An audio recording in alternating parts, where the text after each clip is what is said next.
Let's go to Jeff. He's in Minnesota. Jeff, you're on Free Talk Live. Hey, how's it going tonight? What's on your mind tonight, Jeff? Well, I guess you guys are talking about this alternative currency stuff, Bitcoin or whatever it's called, and I'm just kind of curious. Like, maybe I missed the first part of the conversation, but what's the point of it? I mean, what? Yeah, I don't get it. Why would you want to use an alternative currency instead of using the U.S. dollar? Right. Well, for one, I mean, I get I don't necessarily agree with everything that our government does, but I mean, what good is this going to do? So Bitcoin allows a certain level of anonymity. So, if, for instance, you don't want you don't want anybody just to be able to know what your business is and what you're doing, it's useful in that way. You don't own the money that you have in the bank. The bank owns the money. You've lent it to them. This is evidenced by the fact that the government seizes bank accounts and freezes bank accounts all the time. With Bitcoin, you own the Bitcoins that you own, and no one can take them from you. The banking system tends to favor, crooks. For instance, if somebody wants to buy something from your business and then decides, you know what, I'm just going to tell them I didn't receive it, and then disputes the credit card charge or whatever it is that they do, then you get a charge back. Bitcoins, that's not possible. And so business owners tend to like them because it puts them in charge of chargebacks rather than some bank in charge of chargebacks. Don't forget that business owners also benefit, and anybody benefits, because when you receive money with Bitcoin, you're not paying fees to credit card companies either. So, your business owners out there are spending 3 to 5% per transaction. If a customer comes in with a credit card, that's why a lot of businesses you'll see, $5 minimum transactions, which, by the way, are usually violations of credit card terms of service. But who cares, right? Nonetheless, that's the reason why, because the credit card's taking, 30 cents per transaction plus 3% or plus 5% or something ridiculous like that. With Bitcoin, it's literally cents. I mean, 6 cents maybe per transaction. And sometimes you save money by using Bitcoin. I, for example, as a customer, I get 3% back every time I use Bitcoin because they're not paying those credit card fees. And I'm a peace activist. I don't like what the United States government does around the world. I don't like the power that they have over other people in other countries, and I don't like the expansive model of its military. This can be held in place by a commodity currency. Consider for a second that World War II was fought on the backs of war bonds.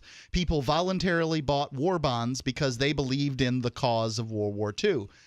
When George Bush was asked, what can the American people do to support this war on terror? This is, 2003 or whatever. He said, go shopping. And that is evidence of the fact that there's a big change. This change occurred in like 1970 under Richard Nixon. Look up the Bretton Woods Accord. But, there was a big change in the U.S. dollar. It's backed by nothing now. So a commodity-based currency holds in check the proclivities of the state to enact war. Mm-hmm. That's a big answer, Jeff. What are your thoughts? I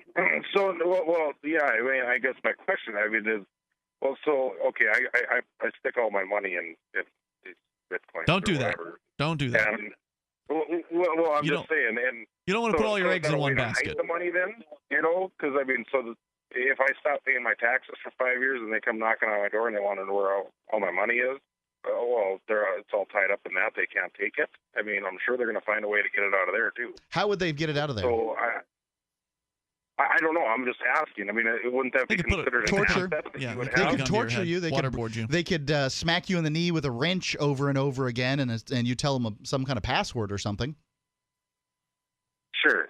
So it's essentially a legal way to launder money then, or to get rid of it, just to put it in an offshore account, essentially. Well, that's not what I wouldn't call it laundering money. I don't even know what that means. That sounds like a legal term, and I don't know what the definition of that is. It suggests that government money is somehow clean, and I would suggest just the opposite. I would suggest that U.S. dollars drip in blood, the blood of innocent people that are killed every single week by drones all across this country. So no, do I consider it laundering? I do not. Yeah, Bitcoin. I mean, Okay, I don't so- think so- Dell Computer is laundering money with Bitcoin. I mean, there's companies as large as Dell Computers and Wikipedia that are accepting Bitcoin in payments. I mean, you can go buy a brand new laptop or server or desktop right now on Dell's website, just like you could on any other site, except Dell is accepting Bitcoin, unlike the other computer manufacturers out there. So, no, I mean, they're not laundering money, are they? Okay, so I mean, you're getting paid obviously for something that you do, correct? Sure. We sell advertising on Free Talk Live. Right. Okay. So now, I mean, just like me, let's say I wanted to put my money into this, and this is how I'm going to live my life. This is what I'm going to do. I mean, I'm still going to receive a paycheck from the company that I work for. That's going to be in American currency. So essentially, you're still supporting the American currency, are you not?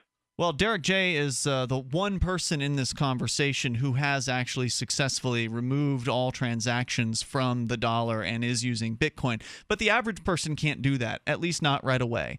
Like you're saying, you're going to get paychecks probably not being paid in Bitcoin. Although it wouldn't hurt to ask the company, hey, can you pay me in Bitcoin if that's something that you want to have happen? But one thing that you can do with Bitcoin is there's exchanges out there. So our Tuesday night host, Johnny Ray, he has made a habit, at least the last I talked to him, he was doing this. He's made a habit of putting 10% of every one of his paychecks into Bitcoin.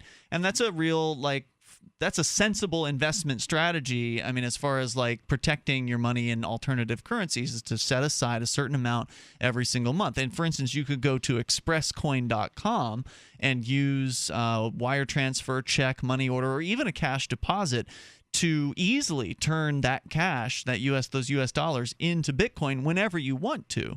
So it's always there for you as an option. And I point out that there is an amount of travel from Stateville to Freedom Town, and that using Bitcoins is walking out of the front door, walking out of the city gates of Stateville, and walking towards Freedom Town. Now, every time you're able to use it, every transaction, every company that uses Bitcoin, because most of them just turn them into dollars when you buy them.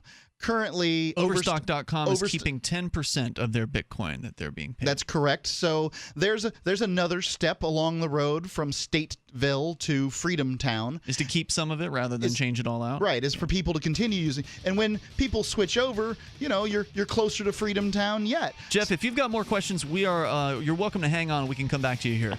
More on the way. But sitting on your couch and saying that it doesn't do anything is staying in Stateville. There's more on the way here. You can also, again, go to expresscoin.com to get your cryptocurrencies, not just Bitcoins, but Dogecoin and several others, Litecoin, Blackcoin, Darkcoin, now available in Canada as well. So check out expresscoin.com. It's so easy. We'll come back with Hour 2 coming up.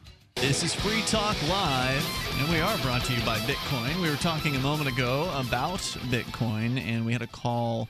Actually, we just normally mention it here and there on the show, but we actually got a call in a few moments back asking specific questions about it. I love these questions, getting new questions about Bitcoin, because I'm past those new questions and I forget. Well, right. And I mean, it's obviously something we can't get deep into every time we bring it up, but it is good that some people want to know more about it, and it gives us the opportunity there to explain it maybe a little bit further than just it's a decentralized currency taking the world by storm. You can send money to anyone, anywhere for next to nothing. I mean, there's a lot of cool stuff about Bitcoin, and we went over some of those points in the last segment. If you're new to Bitcoin, or maybe you missed the last segment, you're just tuning in, we're not going to repeat it for you, not tonight, but you can go to weusecoins.com, and that's a great introductory website with a quick, less than 2-minute video right there on the front page of their site. Makes it really easy to understand the idea, because Bitcoin is full of some new ideas as far as money is concerned, like cutting the banks out of the picture from money. It's kind of hard to really understand what that means when we say it. Like, how can you have money without a government or a bank? Well, that's what Bitcoin is. So the whole thing is a real paradigm shift. And there's a bit of a learning curve involved, but I think the learning curve is getting shorter or less steep, I think, over time, because more and more companies are able to enter the Bitcoin world without having to ask permission, and they can just come up with these cool ideas, new websites, new features, apps, and functions, to make having Bitcoin, sending and storing and doing things with Bitcoin easier over time. Merchant services providers are just BitPay and Coinbase are two of the heavies out there. There are competitors to them as well, but those are the two biggies, and they're just chomping on each other, trying to cut rate and make the best deal possible to give the businesses out there, the merchants who want to accept Bitcoin, the best option. Didn't one of them just get rid of their percentage or something like that? Like they were charging a percentage or something, and they got rid of that. BitPay did. Yeah, 0%. Transaction? Is it a transaction percentage or like a withdrawal percentage? I believe that was transaction. So I think they might hit you for like 1% on withdrawing from Bitcoin into cash, but it's so low. Like the prices to do business with Bitcoin compared to credit cards are night and day in difference. Anybody who's been in business has all kinds of horror stories about dealing with credit card companies. Yeah. And I asked the same question 3 years ago that the caller, what was his name? I don't recall. I don't have nice gentleman, though. Yeah. What he was asking is why? Why would I use this? I mean, I can get along fine, if I want to avoid seeing a transaction reported, I use cash. Mm-hmm. Well, you can't use cash on the internet. You can't shove $100 bills in the vent slot of your computer and expect them to come out. Someone's tried that, Mark. I'm sure they have, and expect them to come out in Egypt. But I can send Bitcoins almost instantly around the globe almost for free, for pennies. You shoving the $100 bills into a vent slot, bringing that up makes me think of tech support stories. If anybody out there wants to give us a good tech support story, you're welcome to do that anytime here at 855-450-FREE. I mean, the tech support guys have some of the most ridiculous stories you've ever heard about human incompetence. Usually when you're a customer somewhere, this is just something I noticed working in retail when I was younger. It's like customers, I know these people aren't dumb when they're coming in. People get dumb outside of their comfort zones. Right. So like when you walk into a store, you enter a zone that not only is outside of your comfort zone, but it's also you're entering a place where you'll be taken care of as well, right? Like if you've got a problem, you can ask an employee, and the employee is going to probably try their best to solve that problem for you. So the classic example of this for me is, where's the bathroom? And, when I was working at Kmart, I'd always just, indicate right down the hall where the big, restrooms. Giant neon sign. 8 feet tall on the wall that says restrooms. And look, everybody's done this. Yeah, I've done it. And this it's not dumb. It kind of speaks to how humans are. Yeah, it's just, it's just something that happens to people. You walk through those front doors and, you may be a brilliant mechanic or whatever, but you can't find the restroom in the Kmart or whatever. And you could be a brilliant businessman, whoever it is, business person, businesswoman, who cares? I was going to somehow connect that to Bitcoin, but now I have to. No, tech support is what you're talking about. Oh, yeah, the tech support stories, right. So, one of my favorites was that somebody called tech support saying their cup holder was malfunctioning. And, of course, it was a CD-ROM drive that they were actually opening up. But the cup holder, they were using as a cup holder. So it wouldn't surprise me if somebody in tech support has actually received a phone call from someone who inserted money into a slot on their computer and then was upset that it didn't go where they were expecting it to go. I wouldn't be surprised at all. Lucas, he's on the line in Raleigh listening to Talk Radio 850. Hey, Lucas. Hey, I thought your analogy to a retail storefront was really interesting. And particularly, you said that the people in the retail store who are employed there would be there to help the customer. And I just took that with a grain of salt. And I thought the main reason the employees are there is they are paid to help separate the customer from their money. So when you walk into retail storefronts, typically they don't put the bathroom, if they should have one, at the front of the store. They put it as far away from the front of the store as possible, so you have to walk past as many products as possible. And stores like Kmart and Walmart, big retail storefronts, tend to have a whole lot of visual cues in the store that are designed to get the customer to notice store displays of products they would want to buy to get them to spend more than they would want to spend. So I never would be surprised working in a retail environment if somebody couldn't find something, because the seller doesn't care whether you find the particular thing you're looking for. They just care whether you leave some money behind. And they want you to leave more money behind rather than less. and they want you to spend it on things that they make more profit on rather than less.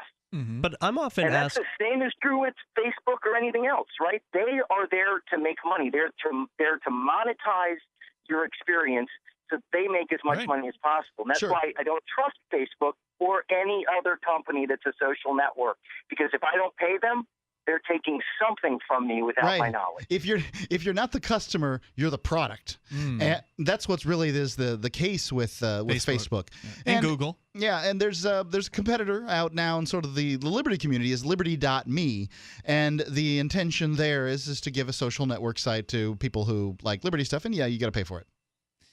Yeah, but I totally right. understand And where you you're coming have to from. pay- You have to pay for it. And the tricky part with something like that is you might pay for it and then still come to find out 10 years later they stole all your data. Could be. That's So a you good can point. hope they won't, but you won't know until later, and you may have to sue to know for sure. Lucas, I definitely understand where you're coming from on that, and you really shouldn't trust anybody. It's always buyer beware out there. I mean, you shouldn't trust us either. We're just some guys on the radio, right? You don't know us from Adam. Caveat emptor. Yeah. I would always rather speak to experts, and I hope to, but I can't always count on it, and I can't even count on the experts being on my side. Absolutely. Rick in Phoenix, listening via KU band on Galaxy 19. Hey, Rick. Yeah, hello guys. How are you? Welcome, sir. It's nice to hear from somebody listening on our satellite channel. We know you're out there, but don't get a whole lot of calls from that. It gets Ian very vindicated, I can tell you. I love it. He's just full of himself right now. All right, Rick. So what's on your mind tonight? Yeah, well, it's loud and clear. That's why I like that dish. Sure.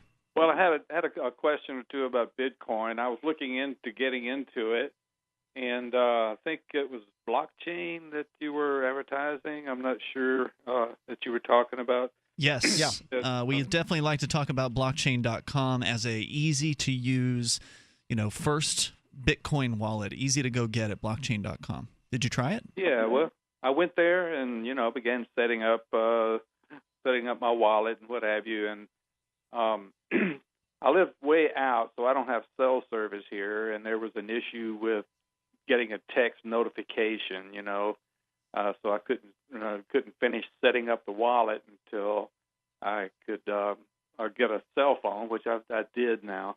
But anyway, I was doing a little bit of investigating into the Bitcoin, and it was saying that it's getting more and more difficult to mine for Bitcoins now. Oh, yes. As time goes on, you're going to need a more and more powerful computer. The good news is, Rick, you don't have to do the mining. There are other people out there doing that. But let's talk more about it. If you want, hang on. We can continue the discussion. Let's go back to Rick. He's in Phoenix, been talking about Bitcoin. And Rick, you had, I think, a question, but I didn't take notes. What were you saying right before we went to break there? Well, I'm just saying I'm new to Bitcoin. And, Right. You got the app. It was the mining. Thank you. Mark just reminded me. You were asking about mining. This is what happens when I don't write things down. How do you get the Bitcoin? Right. So you can actually just buy Bitcoin with cash. You don't have to mine the Bitcoin to get them. So you can go to expresscoin.com. That's a great location to purchase Bitcoin. They make it very easy with... It's just a fraction of a Bitcoin for $50 or something like that? In fact, with ExpressCoin, if you buy less than $40 worth of Bitcoin and you use code FTL, I'm glad you asked because I didn't mention it when we talked about it before, but if you use code FTL, you can buy less than $40 worth of Bitcoin with no transfer fee at all. So there's really no cost whatsoever to that beyond the time that it takes to go to expresscoin.com and learn how to do it. So the mining thing is kind of how Bitcoin's sort of like mining for gold is kind of like how Bitcoins come into existence. There are people out there who have spent quite a bit of money on computer hardware that's very, very powerful to do this mining. Essentially, the mining is, it's basically doing cryptographic math. It's very complicated sort of crypto mathematics. And it gets more complicated as more people get into the arena. But Right. but Ian's right here. When it comes to mining, mining is as relevant to the Bitcoin user as printing dollar bills is relevant to the U.S. dollar user. Right, the average user you will don't need to never- be able to create U.S. dollars on your laser printer in the same way you don't need to be able to mine Bitcoins. Not an exact analogy, because printing out your own dollars would be counterfeiting, whereas mining bitcoins, you are creating bitcoins. And counterfeiting Bitcoin is completely impossible. Right. Dollars are a terrible old technology that can easily be counterfeited, and they have to employ a very expensive agency, the Secret Service. It has to chase people all around the country and all around the world. And people in foreign countries have very little redress when dealing with counterfeit. You can't counterfeit a Bitcoin. So if I set up my computer to do some Bitcoin mining and I happen to find one or something like that, then that's just sort of like 500 something bucks a head, right? Yes, you would be essentially. I think you would be awarded. At this point, they're doing awards of 25 Bitcoin or 12 Bitcoin. I can't remember precisely. I think it's 25. Yeah. But the chances of you winning at this, getting it at this point, are like a low-level lottery. You'd have to be competing as far as buying mining hardware with big companies that are jumping into this game. So there are things called mining pools. These are all the alternatives for people. But there's alt currencies you can mine, and you'll certainly have a very good chance of getting some of those. So. Some of the alternatives to Bitcoin is what you're talking about, altcoins as they are called. But then you'd have to do something with those, like exchange them for something of value, because like Bitcoin. They all have easy to do because there's a bunch of exchanges online. Yeah. But what I was going to say about mining pools is when you join a mining pool, you combine your resources, which are likely smaller than these big companies. You combine your resources together with other small miners, and then you all get a portion of the 25 Bitcoin payout. Of course, that requires you to trust the company that you're doing the mining pool with to not take the money and run. So there's some risks out there involved in mining. It's a kind of a complicated process. I've done it with Litecoin just to try it and see what it was like, and it's kind of a hassle to get it set up. So again, this is not something that you need to even know word one about in order to know that Bitcoin works, in order to acquire Bitcoin, and in order to use Bitcoin. It's just something that like the ultra geeks can get into. What's the going fee to purchase Bitcoin? Good question. At expresscoin.com, if you get under $40 worth of any cryptocurrency, Bitcoin included, it's free because they want people to get started. Yeah. After that, it's 3%. So 3%, not 33%. I'm sorry. Just Yes, to be it's clear. 3%, which 3% transaction, like changing from a currency to another to Bitcoin. And pretty much any time, anywhere in the world, when you exchange from one currency to another, you can do that. That you're going to pay some kind of fee. Was that what you were asking, or were you asking what the current price of a Bitcoin is? Well, I was just wondering how to get the Bitcoin in the first place. That's what I said. I was doing a little research, and what I was reading was about the mining. I wasn't aware that I could just buy Bitcoin. You can just buy them from expresscoin.com, and there's some other sites that are out there competing, but I found that ExpressCoin has the best rate out there, hands down. You can also buy from an individual as well, or you can earn Bitcoin. That's another way to do it. So our friend of the show, Mandrick, who is actually working for blockchain.com, one of the most popular Bitcoin websites out there, he got into Bitcoin when he was a professional chef, like a chef at home. What do you call those things? A personal chef. He was a personal chef, and he was actually making baklava on the side, and he was taking baklava orders over the internet, selling trays of baklava and shipping them to places, and he was taking Bitcoin for that. So he actually didn't buy his Bitcoin. He used his effort, he used his work, creating a product that he sold for Bitcoin. So that's another way you can get Bitcoin, is if you can find somebody willing to pay you with it for work that you do. Well, that's what I want to do. I have a product that I sell, and they're $50 each. And, I normally take just personal checks or maybe PayPal sometimes, which I don't like to do. Right. I usually try to just take a personal check, but then I have to go through the bank and all that. It's a huge hassle. We were talking about this the other day, about how much of a hassle the banks are compared to Bitcoin. Yeah. It's just huge time saver. So I mean, if you're taking payment for product, it's a no-brainer to start taking Bitcoin. It usually doesn't take very long to set up an account at BitPay or Coinbase.com and get merchant level services that can help you with that. And if you want to reach a national audience on 160 radio stations, you can just email me at mark@freetalklive.com. Hey, Rick, real quick, how did you find us up on the KU band satellite? Oh, I've been listening to you for a while, on Free Talk Live and now on Genesis. I've been listening to you guys off and on. So you knew we were up on satellite, and you just decided to check us out up there? Well, that's just where I happen to be listening to you now. Sometimes I hear you on the internet, but I try to use the KU band mostly. Right on, Rick. Thanks for the call tonight, man. I do appreciate hearing from you. Good luck integrating Bitcoin with your business, and we'll come back with more on Free Talk Live. Free Talk Live, 7 nights a week from 7 to 10 Eastern, live on the Liberty Radio Network at LRN.FM.